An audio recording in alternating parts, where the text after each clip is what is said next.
What's up? It's your boy Carcino here. Let's talk about it. Straight like that. Nas said that this album changed his life completely. He didn't. The thing that I don't think Nas get, because Nas is somebody who's not used to Instagram. He's not used to oh, that's cool, Mr. Brown. Nas isn't used to social media and how to handle social media and how to give out information. When you say things like when you say things like this is my favorite album or this album changed my life, and you that's it, he just throws that out there, people are going to want to know more about what in the world you're talking about now. We need more clarification. How did this album change your life? you know he said Big Daddy Kane, long live the Kane album, and that did it for him. When he saw Big Daddy Kane sitting there, it just really did something for him.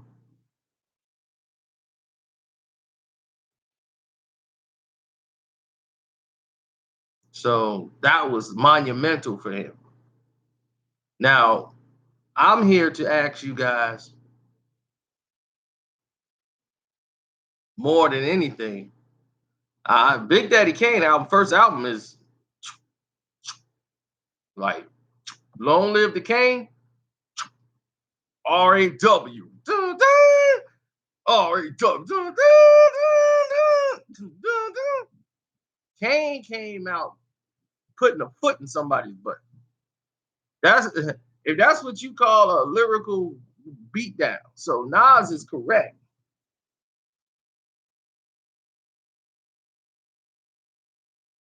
So Long Live the Kane by Big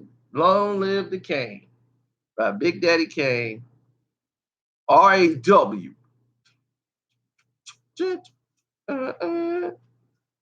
R-A-W. He was smooth, he could write, he could deliver. The only thing about Big Daddy Kane is that when he got his bit of success, how was it gonna change it? See, the general perception of the public is the same thing they did with LL Cool J, and LL told him about it. LL told him, baby, once you get on top, watch how they turn on you real quick. I'll tell you all about it. I was number one. I was the first guy to pop a champagne. I guess I was ahead of my time because rappers wasn't doing that when before it was me. Once I did it, everybody wanted to do it. So he made, and LL was always the headliner. That's it. Nobody was bigger than LL Cool J. See, that's what people got to realize. He was the Drake of the era.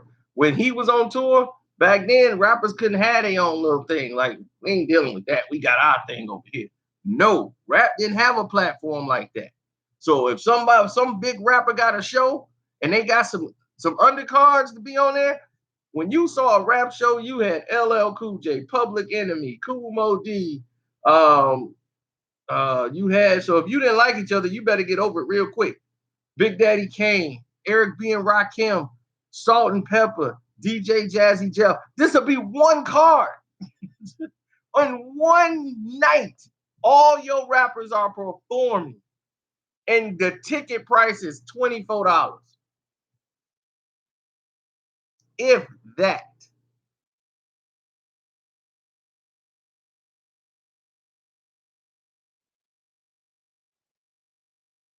$10 to get you in the door. I used to beg, Mama, please, $10. That's it. Just give me 10. Give me 5 and I can hustle and get the other 5.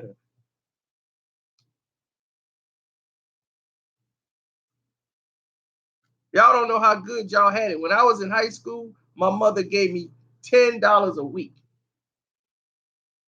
$10 a week. A high school student getting $10 a week.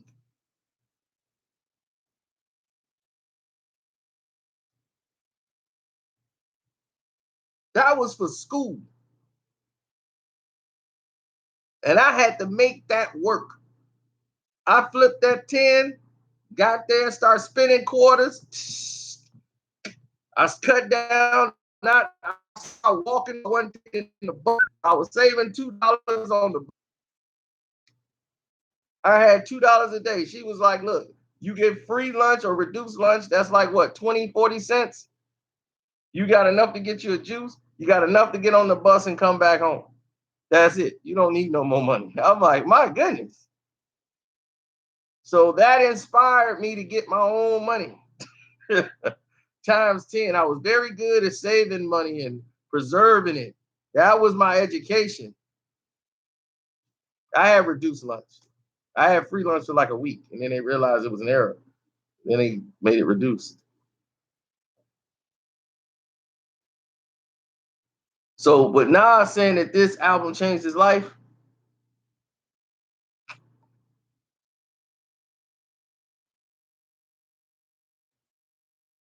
but that's all right, man. They created a hustler. That was the moment they created a hustler.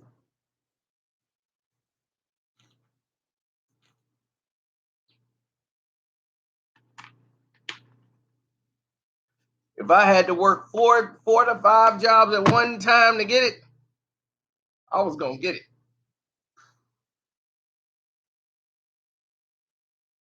I worked two jobs in two different locations at the same time. One time I did three locations.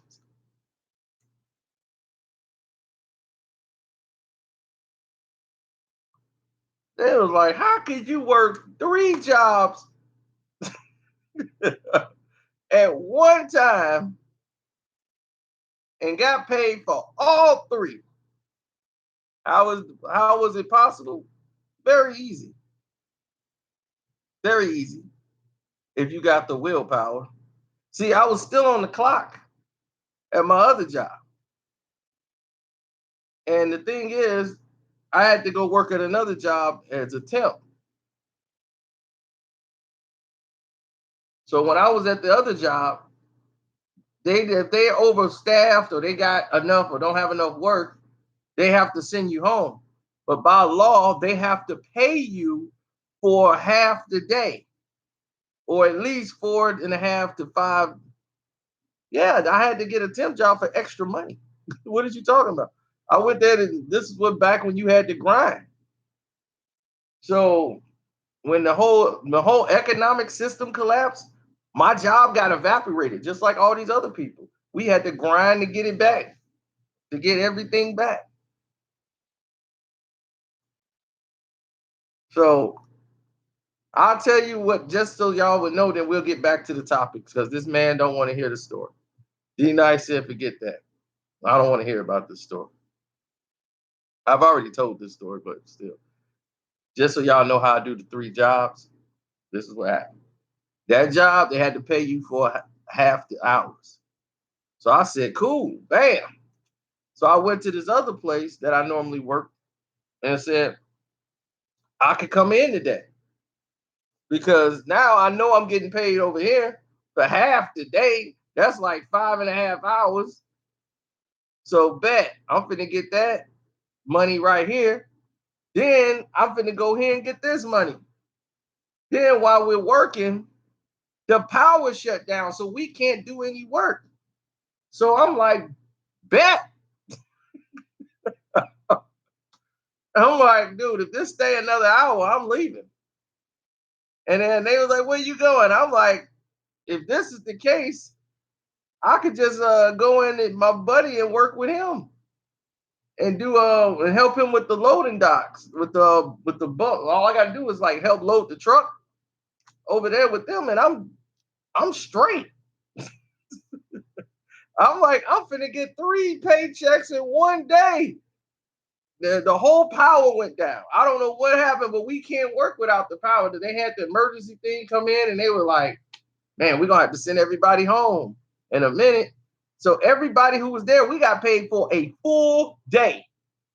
So I was off work. So the third job I go to, I'm like, all right, here we go. Third job, I'm gonna help my man load these boxes up.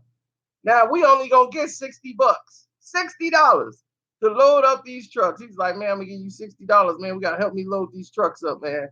We gotta get all these boxes out of here. I'm like, all right, cool. Boxes, boxes, boxes, boxes. We load up all these boxes on the trucks so they can get them down and ship them out.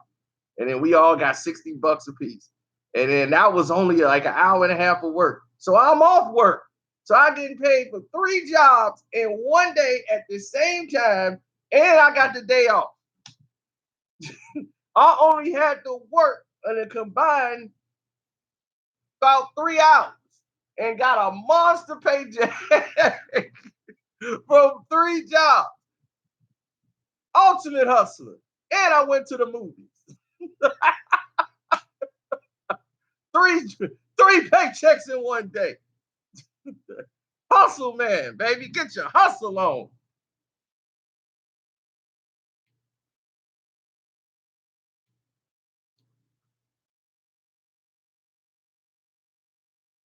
Man, I got way more than O's. But back to topic now, because D gonna have a fit. Now, the Nas album that we were talking about, it came at a time where Nas was, when he was looking at Illmatic, he would go to Cool G Rap House and everybody's there.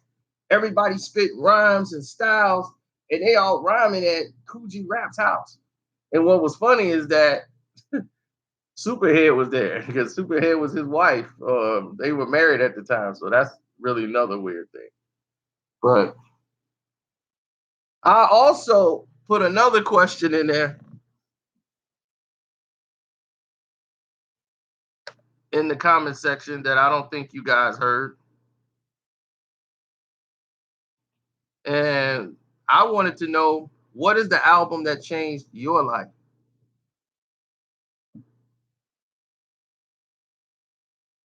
You could put it in the comment section. And if you want to talk to me, my phone got some battery. You know the drill. You could put your number in there and I'll call you. Remember, if you don't want your number to be seen, put something in there like a curse word so that it would come in blocked, but I can see it and the rest of the public can't see it. That's the only time I give you permission to type a cuss word in. So that way the number comes to me and then it's up to me to approve it. I can see it though, but everybody else can't see it. Okay.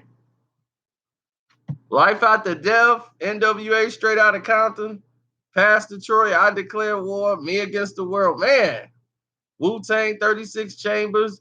That's crazy. A lot of y'all didn't even see that in the question I put in there.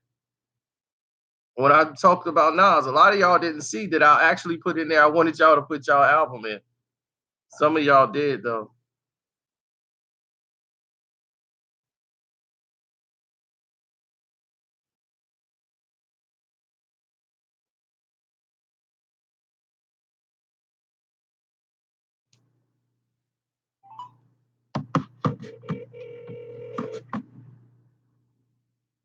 I know it's kind of tough to say.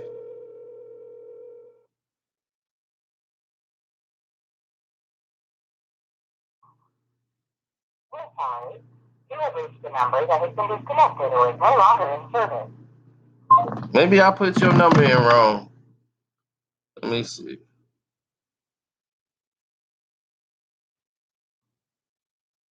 We'll try it again, AP.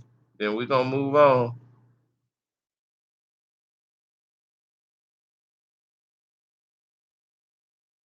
No, that's the number. You probably entered it wrong, bro.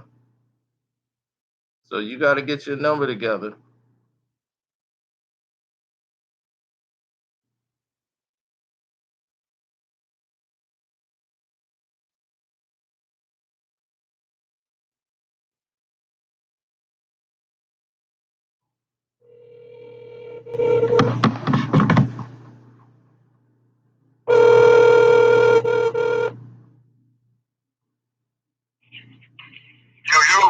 Yo, this Carcino. What's up?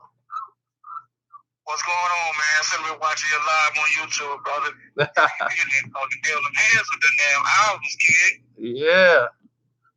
You know it. So, let me see. The album that changed my life had to be Big Crit, Forever's Mine a long time. For some reason, oh, wow. So where are you from the West Coast? No, I'm from the South. Oh, okay. Down in Alabama, man, Tuscaloosa.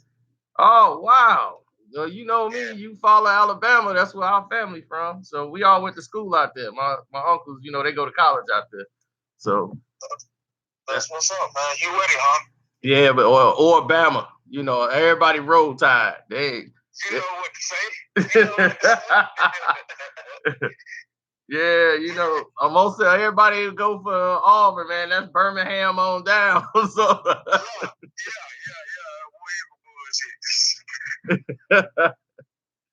But yeah, Big Crit album, man. Yeah, Big Crit, man, that was something else. I love the way he rapped, man.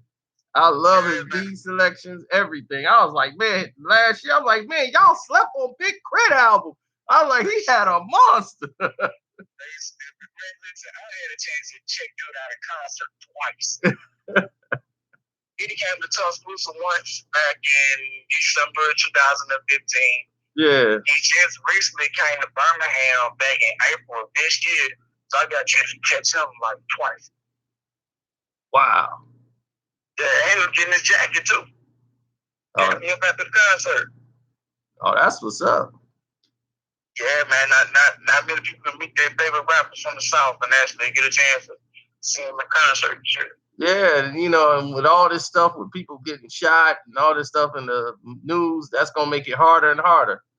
You know, because Drake, you know, they used to do like the meet and greets and all that. Now it's a, you know, this one lady got shot in Orlando. You know, some crazy stalker shot and killed her in Orlando.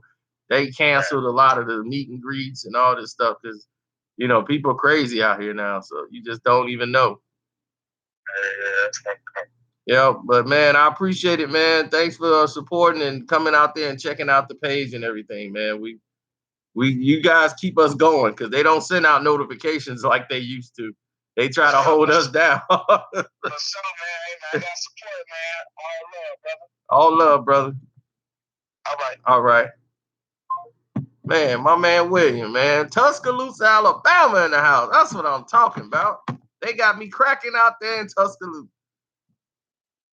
And I was like, man, when I hit Bama, you know, I get like, hey, you know, that's where our family from. From Georgetown, Georgia, right over the bridge to Eufaula, Alabama.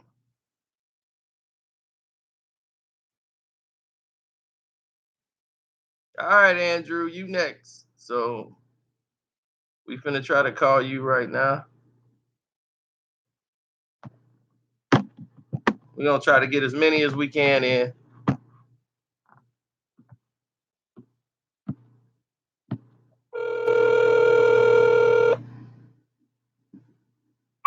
Hey, what up? Hey, what's good? What's going on? Oh, nothing too much. Just sitting here chilling. We up here on the live, but we gonna know, man. What was the album that changed your life?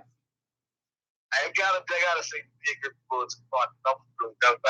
Even though I grew up in the hood, but I grew up in the hood. I didn't necessarily have it rough like a lot of people in the hood where I'm from, but the way that Tupac described shit, the way he put the most, no matter what you are, what you're going to do, you always relate to Tupac. I think that's the reason why everybody thinks Tupac is the best rapper. So which Tupac album did you choose?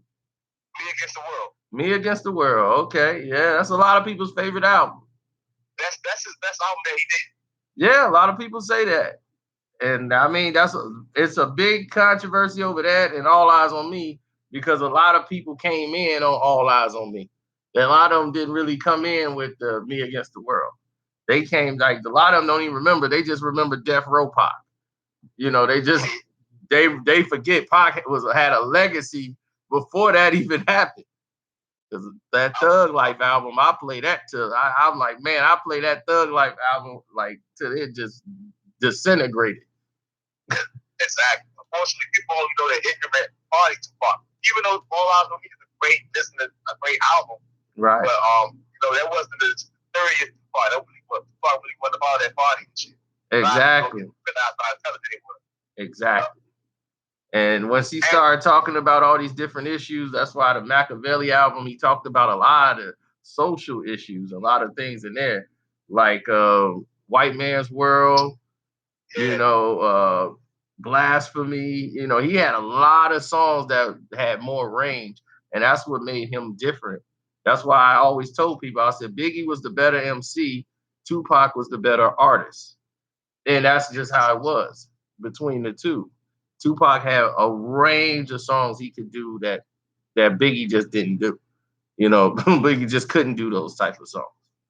And also, I believe Pac had the best beat. I mean, he one of the only few rappers where you put a Fox on and it sounded like he might have recorded last year. All the way to Tupac now. Some of them beats out forever. He's just lucky enough to have some great producers work on the track. Oh, yeah. That one dude that died in jail, that Italian dude? Yeah. John Jay. Jose Johnny J. He was a genius. Yeah. I know he was a genius. Because I know everything he touched in all the songs that they had, like he went right back to working with him.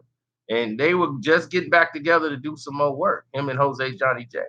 So when they made all these extra other songs that they did, when they came out, they took Jose Johnny J off of them. That's why you hear Troublesome 9-6 and all these other songs that he did. They cut his name off of it. Tupac mentioned his name on the unreleased version. If you listen to the unreleased version and play it all the way through, he called him Che Rivera. He made him part of the Outlaws. He called him Che Rivera. He's like, yeah, my man, Che Rivera did this beat, y'all. My man, Johnny J, Jose Johnny J, the Cuban militant. He calls him that on the unreleased version.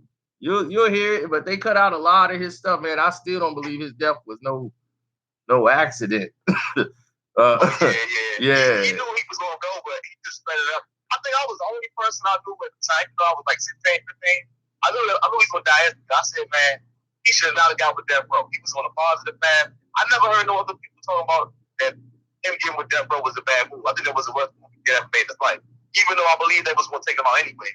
He was gonna be some great shit. They were gonna play it, but he just sped up. That's all, my man. Looking up a shit night. Yeah. Man, but I'm glad, man, you got a chance to get on here and spread some love. Where you from? I'm from DC. Oh, DC. All right. Washington, D.C. in the house. Oh, yeah. That's the capital. Oh, so, yeah, it's great out here, man. A lot of tourism. A lot of people across the world come here, man. It's a lot of stuff to do out here. Yeah, it definitely is, man. I was like, shoot, it's so much. We just left. My mom just left there too, because I got family in DC, and they went to the art museum and the Black Museum for Art and all that down there. I was like, I got to come see it. My mom went there, and they was like, it's not what you think on the outside looking in. You be like, this is where they keep it at. He's like, you go in there downstairs, and it's like a big estate. You're like, wow. Yeah, so it's a lot of Black history in DC for the people that don't know. If you ever get to go to DC, you will definitely find out. Oh, yeah. All right, thanks, man, for calling in. I'm going to get some other people on the line. All right, thanks for having me. All right, brother. All right, Eric, you've been waiting patiently. So we're going to get you on the line.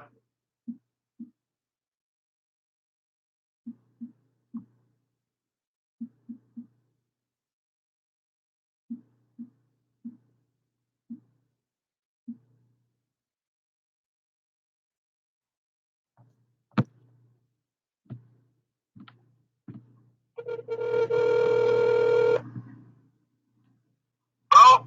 Yo, what's up, Mr. Johnson? up, man? What's going on? Man, I'm looking at your live stream, man. I'm glad that you called me. Oh, no problem. I'm glad that you got on there. You're a very loyal follower. I see you always almost first on a lot of videos I put out. Oh yeah, thank you, man. I'm sorry I keep in on you about doing these albums. I got all these CDs in my collection, so I be trying to get these CDs that people don't be doing on them. So I don't be wanting to bug you and stuff about them. Oh, okay. So what was the album that changed your life? I got a lot of them in my collection, but I'm gonna give you an unknown factor of artists that a lot of people don't be getting their props on. And this is my boy Spiggity Spice One from the East Bay. Oh man, you know that's my guy. Go ahead. That's my dude, man. I got his American Nightmare CD in my collection. I got all his CDs, but That's my favorite CD by him. yeah, the trap on the side of me, man. Yeah. Almost every day. Yeah. Yeah, I want Roll around with my trap in the chiller, yelling like, hey, yelling, come on, nigga. Knock your head, motherfucker, in the coupe the bill. Like to sit up like Fire Marshal Bill. Because I hopped on the floor with my nigga domino with a big yeah, that's my man. I played that CD. That was the best album cover. I saw him standing there like the American flag with the North Carolina jersey on, strapped up with two straps on the side. Look, I said, that is the fly cover.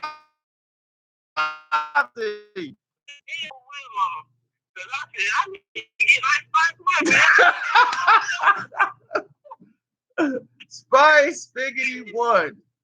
That was it.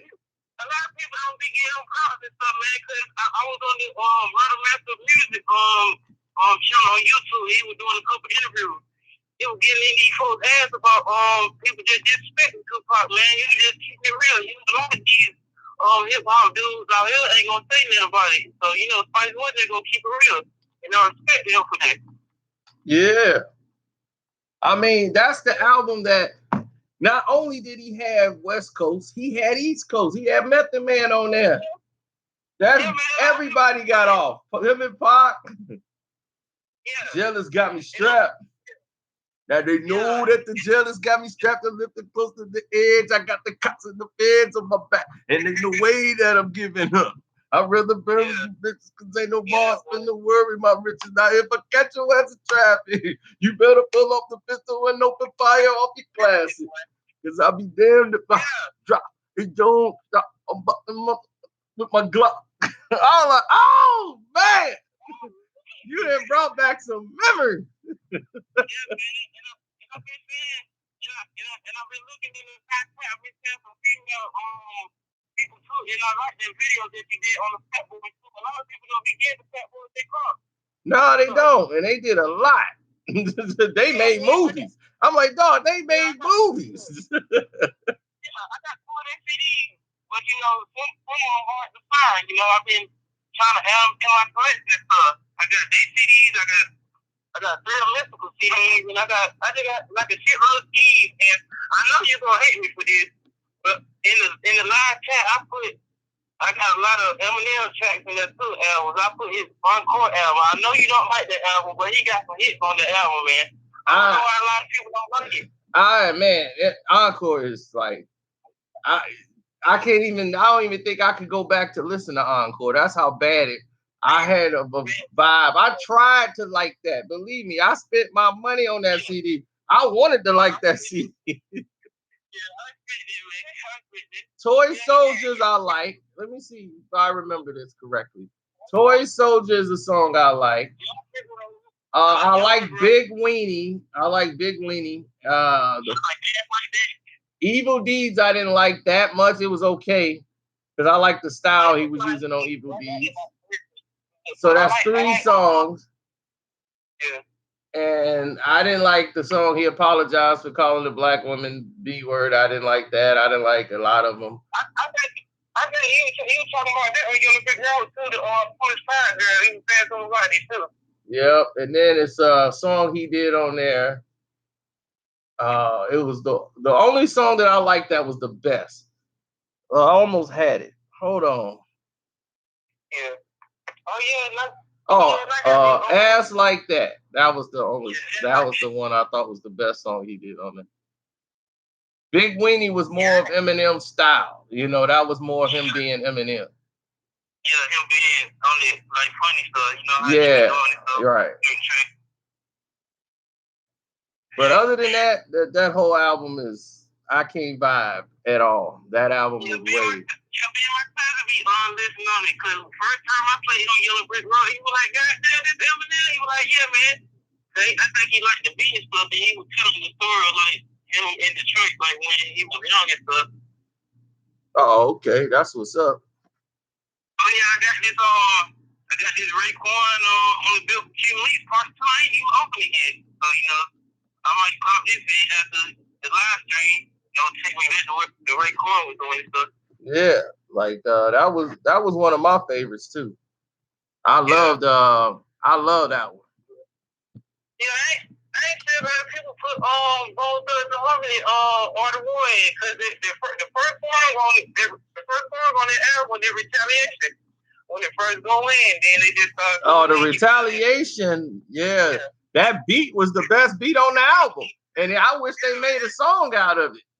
It's the art of war, 1 to 3, 1 wood. Player, we done partied all the time, playing it over time. Yeah, I've been playing that at work because I work at the University of Georgia. So I know you're a Alabama fan, but you know, I mean, I gotta stick my Georgia Bulldogs. Y'all got it. Y'all in the Alabama fight song.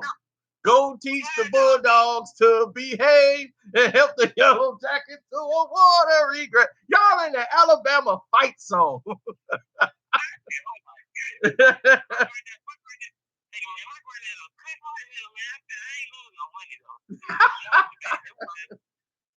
I said, if you listen, go look up the Alabama fight song. They mentioned y'all, the Yellow Jackets, everybody in that fight song. I'm like, man, they.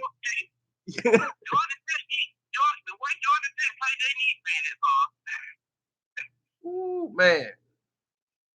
That was a heck of a game, boy. Georgia and the Dogs. I get it, y'all. I ain't gonna hate neither. And I got that liquid sword too. I got most of these Wu-Tang albums. I don't got no Rick Ross albums. I ain't gonna put y'all like that. You know, they over here, baby. So you know. Yeah. All right, let me get somebody else on the line, man. Thanks, man, for calling in, Eric. Well, give me your number for me to call you. Yeah, man. I appreciate it. Yeah. All right, bro. Now, he made a great call, man. Spice One, Spiggity Spice, that's my guy. So to not have Spiggity Spice One on there, I mean, a lot of these basically can change your life. Like for me, for instance, I never told you guys mine. The album that changed my life when I heard it, there were a lot. But when I heard the LL Cool J Bad album, that did it for me. The LL Cool J Bad album, that was it. It had everything. From a DJing perspective, from a lyrical perception, like nobody was using those type of words LL Cool J was using at the time. It was the most broadest thing to ever hit. See, this is probably before your era. That's my era. You know, so I came up during that time. I was a kid. That blew my mind. LL Cool J is hard as hell. I was like, man. Go, Cut Creator, go. Nobody would even perform those records today. Like on the rock beat that he was doing, like the way he was getting off and the way they had scratching with it. I'm like, LL Cool J is hot X. I'm like, ooh. Bobcat killed that. They scratched that record up. Gold Cut created a breakthrough. I got a 357, and I'm bringing it all down. We didn't even know what all the stuff meant at the time. Because we were so young when that came out that we didn't care what it meant. It was hard. Boom, boom, boom. Dun, dun, boom, boom, boom, boom. Man, that changed everything. That changed everything, bruh. The whole game changed after that. But we gonna see. We gonna call some more people right now.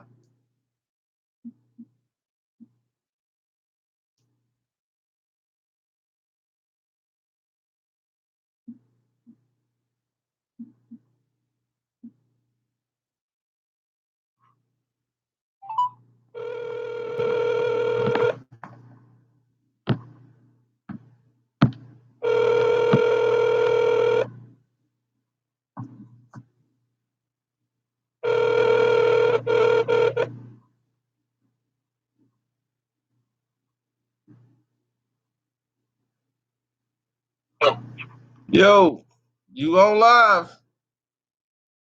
Yo, what's up? Yeah. What's good with you? Just chilling, man. I like this stuff over here, man. I like what you be doing, man. Well, thank you, man. I appreciate it. Truth behind really changed a lot of things about it. Oh yeah, I got a great truth behind coming tonight. It's about 30 minutes long, so I hope everybody got time on their hands. It's something they gonna want to hear. It's not hip hop, it's sports. But it's a very good one. Probably a lot of information that probably a lot of people didn't know, and they're gonna be like, "Oh my God, you got to be kidding that he did that." I'll be like, "Yeah, he did it," and it's all facts. And I'm putting that out tonight, so everybody will have that. But it's about 30 minutes long, so they got time. Definitely check that out. But what is the album that you could think of the most that changed your life? I'm about to say, Okay, you going in and out. Which one you said? You said 99 what? East 99? Ready to Die. Oh, Master P, 99 Ways to Die. Man, that's digging in. That's a deep one. Okay, because you breaking up. You going, yeah, your phone is going like in and out. So I don't know if everybody can hit you, but man, 99 Ways to Die. You went way into the deep. So what made you choose that one? Are you from New Orleans? But you from Detroit, ain't you?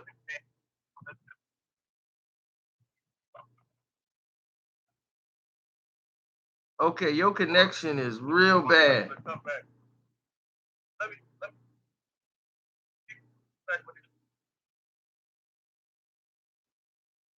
All right, bro. Just hit us back, man. And well, while I try to hit you back, let me know when you're in another location. Man, that's messed up. I wanted to hear that. He had Master P, 99 Ways to Die. That is like an old mix clip. Because I had the hood trying to kill me. The one where he was in the bed with the chick on top of him. That's when I first had Master P out. He had the 99 Ways to Die. The ghetto trying to kill me.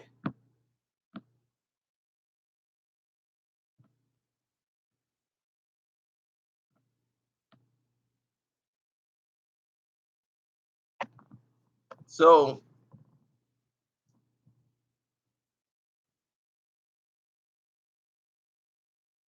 what album changed your life? If you could think of one album, what album would that be? Muddy Waters by Redman. Okay, I see you, Mr. Marion.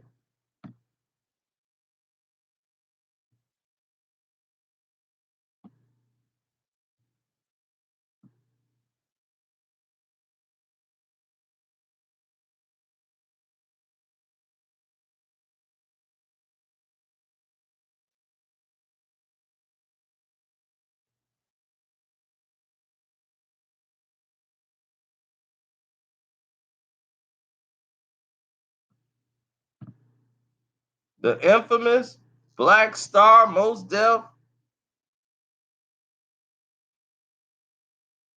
Styles' first album, Get Rich or Die Trying, The Carter 2. The Carter 2?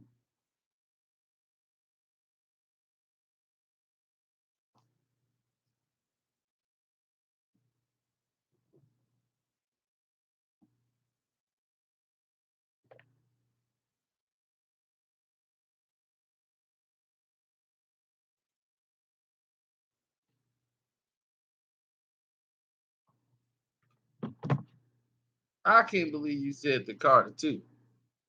I'm still stuck on that.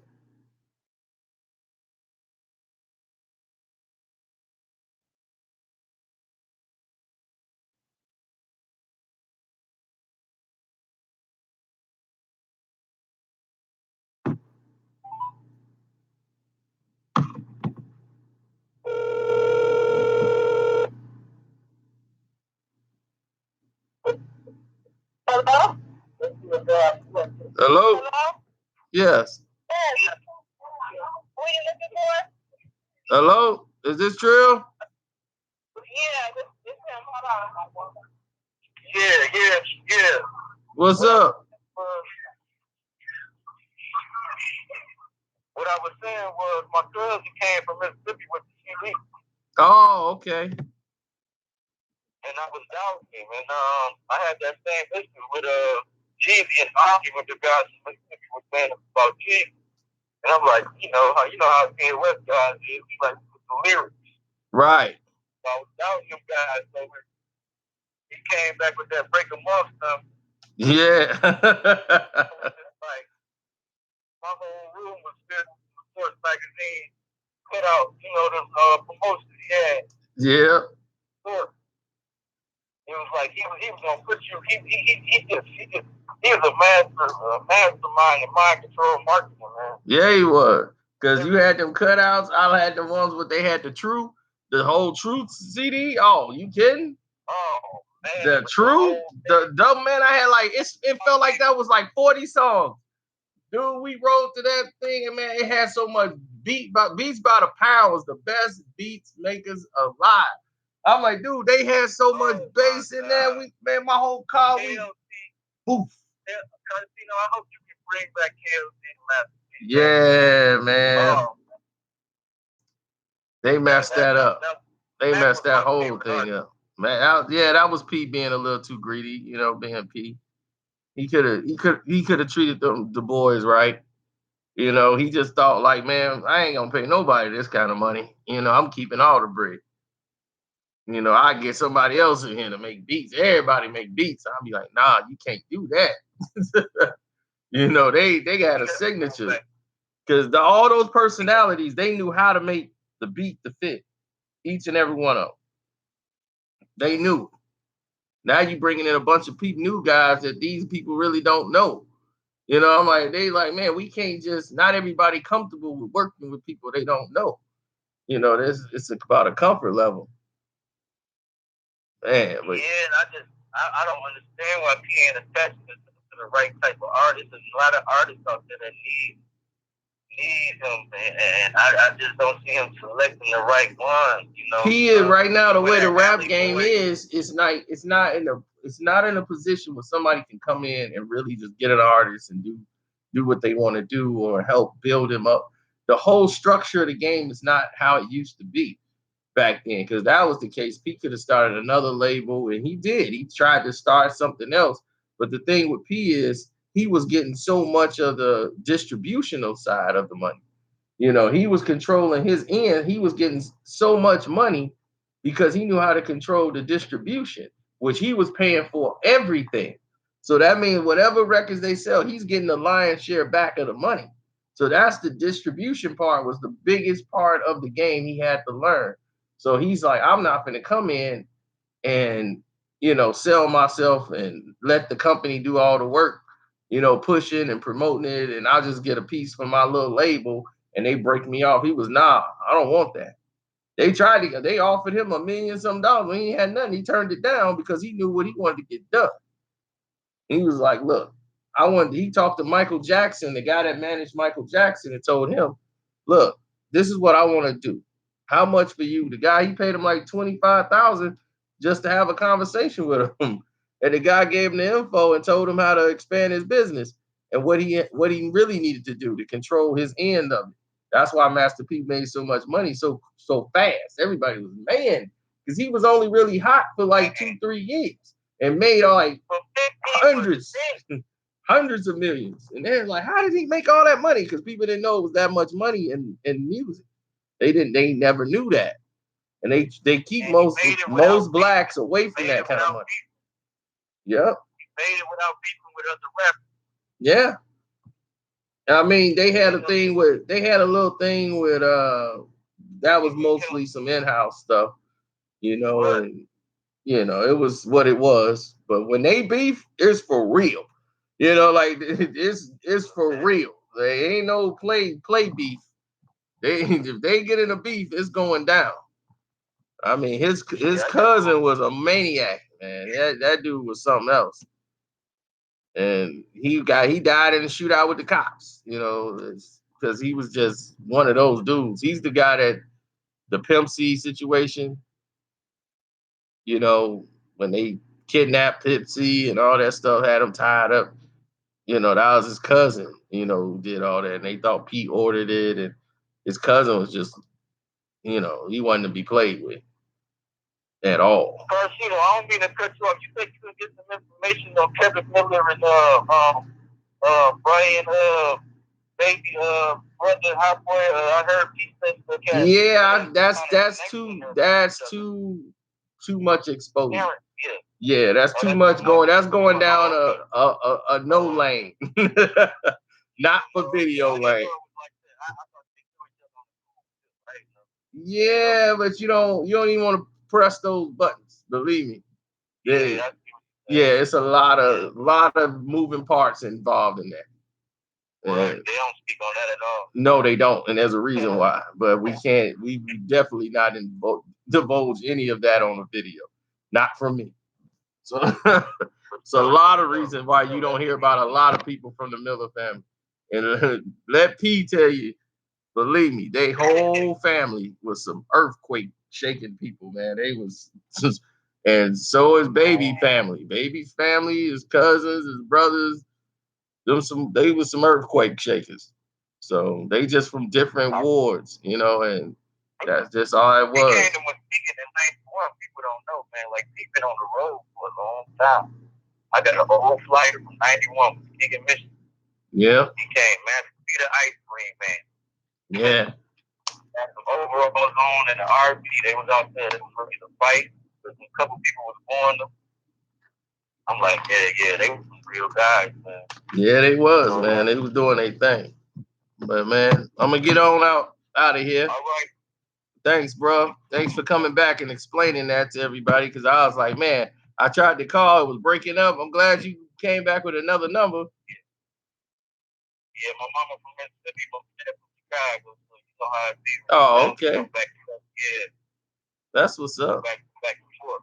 Yeah. So thanks, man. Hey, thank you, man, for keeping the page alive, man. Okay, all y'all make y'all make this relevant. Y'all make this all possible. Man, because you be having no different stories, man, all that stuff that people don't be having, man. So I appreciate that, man. Oh yeah, no problem, man. I tell as much as I can. All right, I'm gonna let you get to somebody else, though, man. All right, now take care. Yeah. All right, bye-bye. All right, Donovan, you up next. I saw you like a number of times. I was just on the line.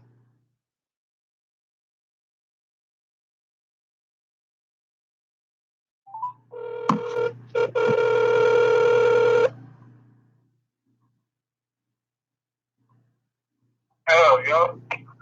Hey, what's up? Mr. Henderson, you're back again. So you say Illmatic is the album that changed your life?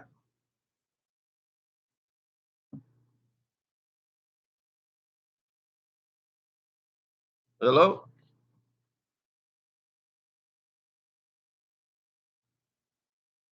Hello?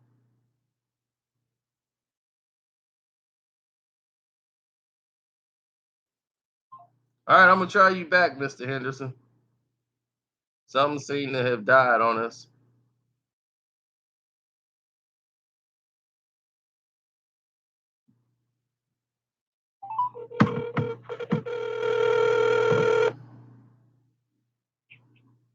Hello? Okay. Yeah, you sound very far away. You can hear me good? A little bit. I think we can. Alright. Yeah, what's up, man? I've been watching you for a long time. I'm just saying, keep up the good work. Okay.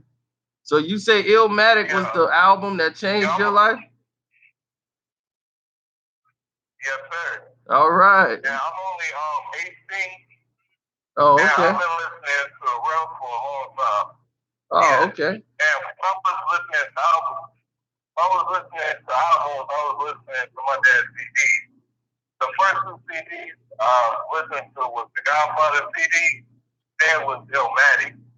And now he just like, man, it sounds from drugs to material. Wow, that's amazing that you're 18 and the album that changed your opened your whole door was Illmatic. Yeah, man. Well, that is a classic album. That album, out of any rap album in the world, has been re-released more than any other rap album. It's had a 10-year release. It had a 20-year release. Then it just came out with a new live version. It's been released like 4 times. Yeah, man. Everybody heard him when he was at London. When I went there, he said, I went there for snuffing Jesus. And that was crazy. Yeah, when I was 12, I went to hell for snuffing Jesus. I mean, it's just something you didn't say. Smacking nuns and all this. I'm like smacking and shooting at nuns for fun and something like that. I'm like, man, he was going off. He's just young, young, free flowing, freestyle. That's just how it was. But I felt the passion when he was doing that. But when the world is yours, that's my favorite song of all time. And the beat, the third verse, it was like beyond description. And it turned me into a rapper of what you could do with this creativity instead of being repetitive and just saying, shoot, no substance. Man, I was inspired for real. Oh, okay. That's what's up. A lot of people saying Scarface, The World Is Yours, and Biggie Ready to Die. But since you're 18 right now, what is the albums you listen to right now? Like since you're 18, like what's the albums that stick out to you? Yeah. I'm listening to Slick Rick. Slick Rick. I just got finished with The Rulers Back. Oh, okay. So you going back, getting caught up with all the stuff. So you doing some nostalgic stuff. Yeah, you going back getting all that stuff done. Yeah. I was just watching a video between you was comparing Great Adventures to Rulers Back. Rulers Back this assassinates Great Adventures. It's not bad. Yeah, The Rulers Back I like that one better than the first one. The Great Adventures of Slick Rick is like better. That's like normally everybody's favorite one.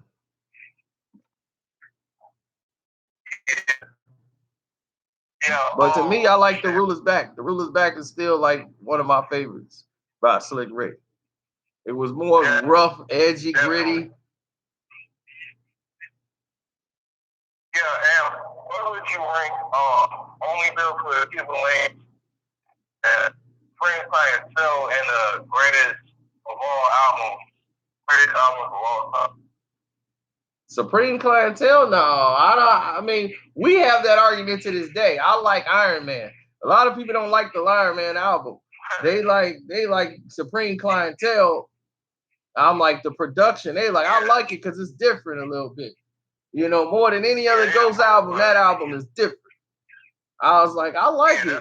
I like it. It's more polished than the Iron Man album. But Iron Man, the bars, Capadonna, everybody else, I like, dog, that was my era there. I like I like that album and it's dope, but it just didn't stand out. And I can definitely not stand that song that was popular, that LaShayla Ghost. I hate that song. I hate that song with a passion. And everybody loved it. Boom, boom, boom, boom, boom, boom. Shake your body, body. I'll be like, oh, Tony Montana. I'll be like, if I hear this song again, if anybody here play this song again, I am going to break something. Yo, that song was shut up. I did not like that song. I could not stand it. Yeah, whenever I hear that, Tony Montana, I'll be cut that off. Cut that off. Well, yo, can I say my top 5 of all time? Yeah, you can do your top 5. Go ahead.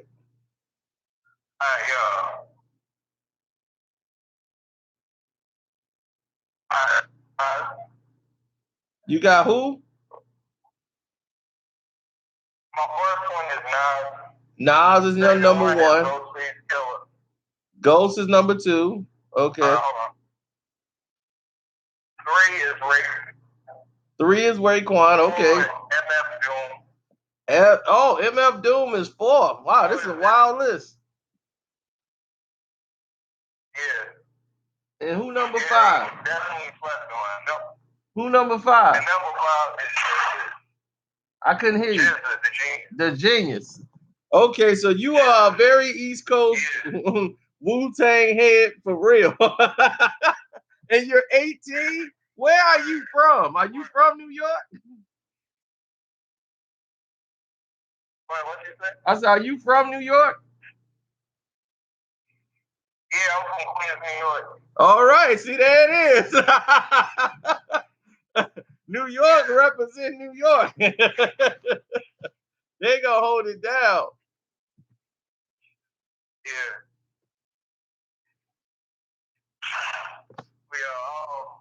Thanks for calling, man. All right, man.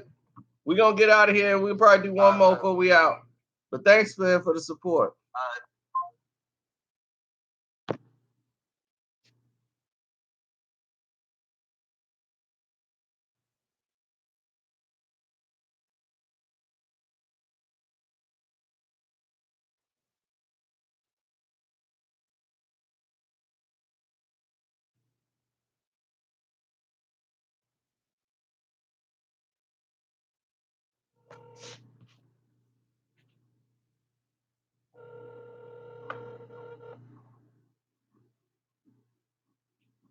Hello?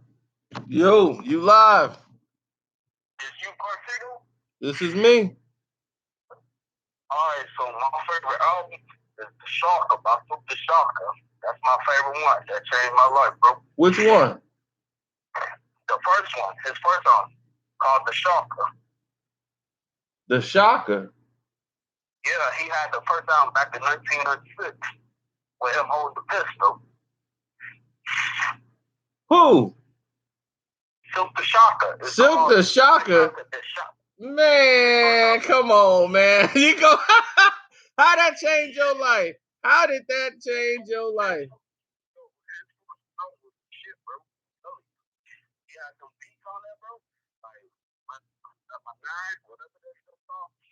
also had It's Kind of Ride. You gotta hit that song. That joint went hard, bro. It was just some real gangster stuff. He wasn't doing no baby stuff and stuff for the wood stuff that was real hardcore. You know, and coming from the South, he really killed that one. His first album is the best song. Wow. I just him as a rapper, I could not take.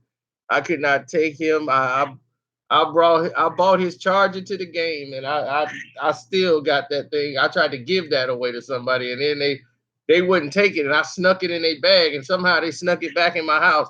I'm like, how did this CD get back in my house? This thing is like the Annabelle doll. I can't get rid of it. But when you listen to his first album back in 1992, bro. He did. He must have had somebody. He must have had C Murder writing for him. Yeah, C Murder was on the project too. Masterpiece. That project. They gonna have to have a lot of people on his project. But I'm gonna have to check that out. I'm gonna try to give it a chance, and maybe I just gotta skip his parts. I'm gonna tell you my top 5 artists. All right. Throughout the era of the thing. This first was going to be Tupac. Tupac. Especially the one from his Death Row days. The beats. He was just murdering them songs, bro. Nobody could touch him. He had like a whole bunch of records. Right. The second one got to be Mac 10. People say he sounded like Ice Cube, but Mac 10 was the illest. He could have made any type of song from the ladies, from some hardcore gangster stuff. This is a very this is a very interesting list. All right, keep going. Number 3, Big Ed from No Limit Records and the group Q. Big Ed was so underrated. Big Ed, you like Big Ed? He was alright, but I didn't think he was that. Like you gotta hear Big Ed from like 1995 when they put out the True album. Yeah. Oh, okay. I got the one when they got the ski mask on, the double CD. Yeah, I know that's the True beginning, but the True album, the first True album went hard. They had a little bit of the South mix with the West Coast flavor. Yeah, I know they had. That's the one I think they had. They did Eazy-E. They did the Eazy-E. They redid a lot of the NWA song. Like they did an Eazy-E song when they was breaking in the house. Like oh man, I forgot the name of No More Questions by Eazy-E. They redid that one, and they did a lot of those NWA beats. That was actually on the album with the ski mask. Oh, okay. Then that is the one I got with the double CD. Yeah, okay. Yeah, my top 4. My top 4 gotta be They was like Big Ed didn't even believe he was. They was like put in the comment section. Big Ed didn't even believe he was that nice himself. Let me tell you, Big Ed was with Masterpiece and they started on it. So he's one of the most loyal fans. Big Ed. Yep. I also like I like Master P too. He went hard too, especially in his Richmond, California days. Y'all, okay. It. I like I said, in the ghetto trying to kill me. That's when I like first had a Master P That's CD. my favorite album. I just heard someone like last year. Yeah, that was the one I had. Mac Shell Shocked is my favorite No Limit CD. Man, it's just a shame he couldn't stay out of jail. Mac Shell Shock, my God, and Skullduggery. That was my boy. He loves Skullduggery. I'm like, my goodness, I cannot vibe with Skullduggery. Yeah, he loves Skullduggery. I'm like, man, play that Mac. And my boy AG got every CD from the tank. He was not gonna miss a CD. They were ahead of the game. For all the young people that don't know, they were ahead of the game. They would send out their CDs. Yeah, they kept putting out multiple CDs. They'll put 2 CDs out at the same time. That was unprecedented in rap. They wouldn't even do it back then. Yeah, my last one, I'm gonna have to go with Jay-Z. You know, even though not a lot of people like him, but you know, still, especially when he first came out in '91. Yeah. You know, when his first album, he was spinning the time twist and stuff, but nobody was even doing that stuff, right? Yeah, and I used to be up on Jay back then. I had it. I still got it up there when they was with Freeze Records, getting them, pushing them out. When he had the first End of Life, My Time, and I Can't Get With That. I had all those songs on a disc. Which is very underrated, though. But I like Round 3. I like that joint with him and Drake and Dope Man. Oh yeah, they call me Dope Man. I try to tell them what hope floats, man. Yeah, that was dope. I'm gonna ask you one more question before I ride out. You listen to Gangsta Nip? You know who Gangsta Nip is? Yeah, Gangsta Nip, man. He's like one of the original gangster rappers of all time. He's one of the originators. He was definitely hardcore. He was just yeah.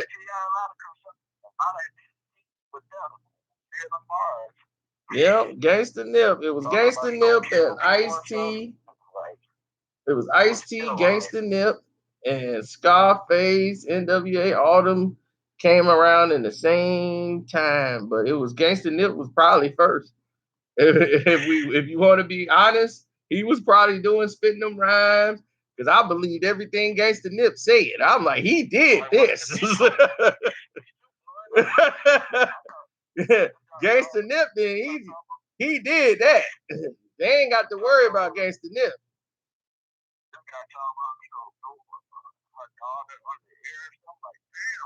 Yeah, Gangsta Nip was wild. Home invasion rap, everything. You go get it all from Gangsta Nip. I was like, that was the introduction. I'm like, this dude is incredible. Yeah, man. Yeah, but man, I appreciate it, man. I appreciate it too, man. You know, I'm Bosco 100. I fuck with you, bro. All right, I appreciate it, fam. Thanks for being available. So, where you from? I'm from Cali, man. Queen Street. Okay, Queen Street, Cali. That's what's up. Yeah, well, check you out, bro. You're from Chicago, right? That's right. Man, I got a lot of love for Chicago, man. Well, that's good, man. Y'all showed us a lot of love out there too. Y'all had to straighten my cousin out. One time he came out there just trying to do some fashionable hip hop stuff. So thought he could wear a bandana on his leg, and he had a red bandana around his leg just on some fashion tip. Oh yeah, he was very a guy at the airport was very nice enough to give him some advice. They was like, man, I'm just right. He's just like, man, I'm just trying to let you know, man. Most of these guys, they ain't gonna even talk to you. You know, then something gonna just happen, and then you don't want that. He's like, I knew right away. I looked at you, said, you must be from out of town. He said, he knew he wasn't from Cali. He's just like, nah, you ain't from here, bro. Yeah, so yeah, I wouldn't wear that bandana on your leg like that. You know. Hey, man, when you come to Chicago, I'm pretty sure they gonna check you. They don't really do the colors no more up here. Like colors, that stuff is out. Like back in the 80s, you couldn't wear red and black in certain areas or blue and black somewhere. You couldn't wear certain team like Seattle Mariners. That was the Gangster Disciples, like the 6-point star that they had on the Mariners hat.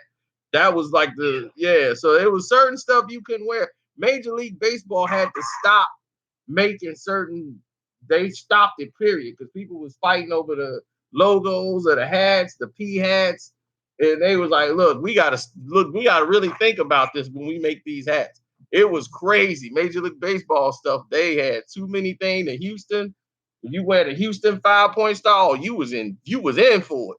It was like, man, people didn't know it was sports wars over gear, gang banging over teams that you have nothing to do with. It was crazy. All the Gangster Disciples wore Seattle Mariners, and mostly everybody who was under the 5-point star, they was wearing Houston Astros, everything. I'm like, they was, give me that Astros. Yeah. Yeah, it was crazy, man. So a lot of people, they don't know what they did. And in Chicago, you couldn't turn your hat a certain way. If your hat was turned to the left, you was on in this gang. If your hat was turned to the right, you was with the Gangster Disciples. So because I feel like I'm trying out the DI stuff. I'm like, damn, man, you killed, bro. Yeah. So well, it was nice talking to you, bro. Oh yeah, it was great talking to you, man. Oh yeah, we'll do this, every now and then, I go live and I talk to everybody. So we'll do this again. Follow my Instagram, bro. All right, well, just send it to me on my Instagram thing, because I ain't gonna remember. So you gotta send it to me on the gram or something, so I can follow it.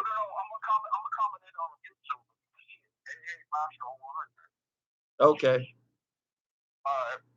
All right, peace.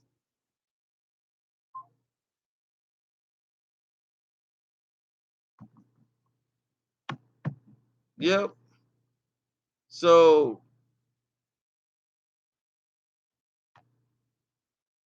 now here it is. Tell me what album changed your life? Somebody said they slept on Enter the Stage. Enter the Stage is a great album. Black Moon, Code of the Streets, Sibo the Bald Head Nut, The Gas Chamber, Changed Your Life, Nas I Am, Drag On, opposite of H2O. That changed my life too. To say that Drag On wasn't ready yet. That album was rushed. Because he's a better rapper than that.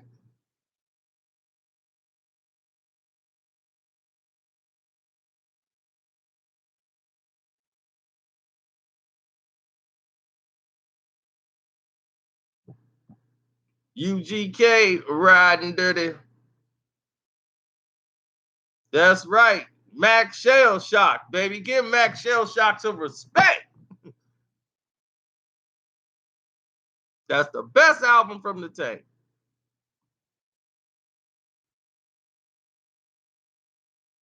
Drake Scorpion. I knew somebody was gonna come in here with something crazy. Skee-Lo, the happy rapper, man. He made some good songs.